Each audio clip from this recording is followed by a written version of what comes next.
every young girl, but they rarely come together. We only seem to grow up at special times, such as the time that I walked back into that courthouse. See the speech to jury? Just finished going over the evidence. And Scout, we're going to win. I don't see how we can. Is that Mr. Gilmore? Nothing new, just the usual. Cautionary. With the court's permission.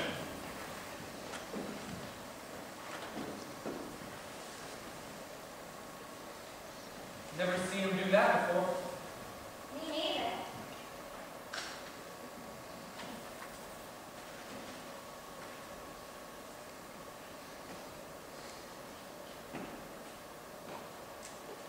Gentlemen,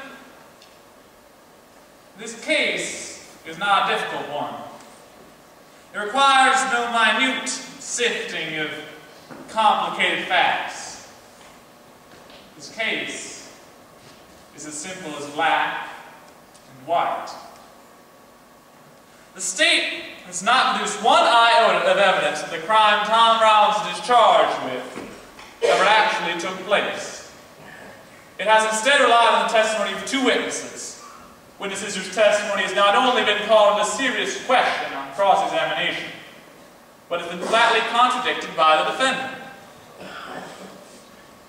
I have nothing but pity in my heart for the chief witness for the state. But my pity does not extend to her putting a man's life at stake. And this is what she has done. Done in an effort to get rid of her guilt. I say guilt, gentlemen, because it was guilt that motivated her. She committed no crime, but she broke a rigid code of our society, a code so severe that whoever breaks it is hounded from our midst as unfit to live with. She's the victim of cruel poverty and ignorance. But she knew full well the enormity of her offense, and she persisted in it. She persisted, and her subsequent reaction is something every child has done. She tried to put the evidence of her offense away, out of sight. What was the evidence? Not a stolen toy to be hidden. The evidence that must be destroyed is Tom Robinson, a human being. Tom Robinson, a daily reminder of what she did. What did she do?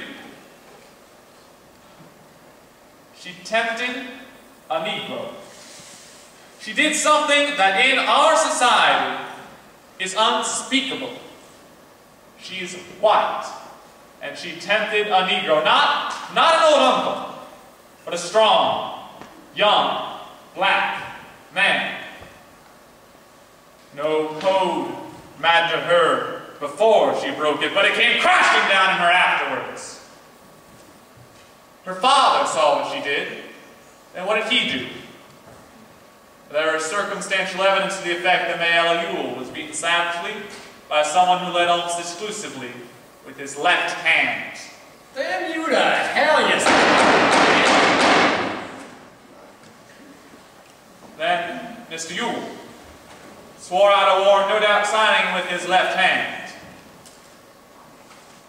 And Tom Robinson now sits before you, having taken the oath with the only good hand he possesses, his right hand. Tricks and lies. Shut your mouth, sir, you'll be fined for contempt.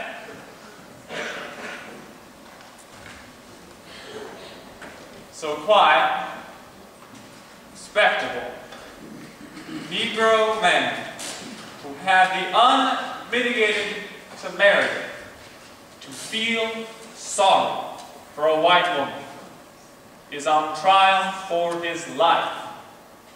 He's had to put his word against his two white accusers. I need not remind you of their conduct here in court, their cynical confidence that you gentlemen will go along with them on the assumption, the evil assumption, that all Negroes lie, that all Negroes are basically immoral. An assumption that one associates with minds of their caliber. However, you gentlemen know the truth. And the truth is, some Negroes lie, and some Negroes are not to be trusted around women, black or white. And so it is with some white men. This is a truth that applies to all races and to no particular race.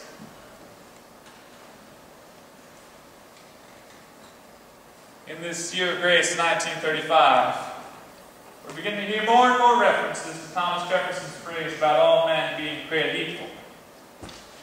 However, we all know that all men are not created equal, in the sense that some men are smarter than others.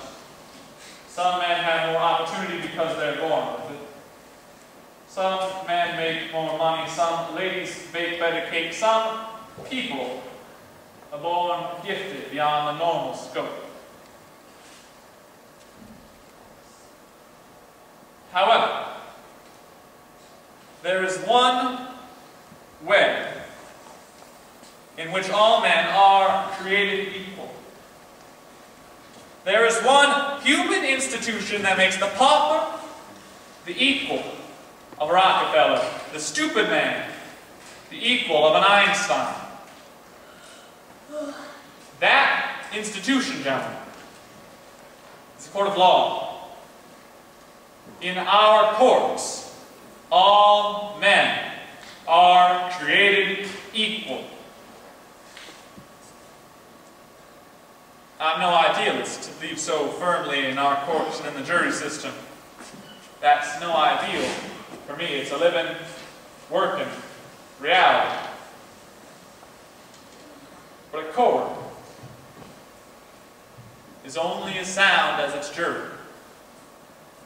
And a jury is only as sound as the men who make it up. I'm confident that you gentlemen will review without passion the evidence you've heard, come to a decision, and restore this defendant to his family. In the name of God, do your duty.